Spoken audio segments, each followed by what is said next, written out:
అది రాత్రి 11 గంటలు. వికాష్ ఫోన్లో ఒక మెసేజ్ వచ్చింది. వికాస్, నేను పెద్ద తప్పు చేశాను. ఆ మెసేజ్ పంపింది వికాస్ స్నేహితుడు అర్జున్. వికాస్ వెంటనే రిప్లై ఇచ్చాడు, ఏమైంది?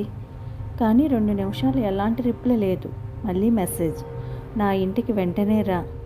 ఈ టైంలోనా? అవును, వెంటనే రా వికాష్. వికాష్ అర్జున్ ఇంటికి వెళ్ళాడు ఆ రాత్రిలో. అప్పటికే అర్జున్ వాళ్ళ తలుపు ఓపెన్ అయ్యి ఉంది. లోపల పూర్తిగా చీకటి. అప్పుడే మరో మెసేజ్, లోపలికి వెళ్ళొద్దు, బయటే ఉండు. వికాష్కి ఏమీ అర్థం కాలేదు. వికాష్కి అర్జున్ నుండి కాల్ వచ్చింది. ఫోన్ ఎత్తి చెవి దగ్గర పెట్టుకున్నాడు. వికాష్, నేను 3 రోజుల క్రితమే చనిపోయాను. ఆ మాటలను విన్న వికాష్ గుండె వేగంగా కొట్టుకుంది.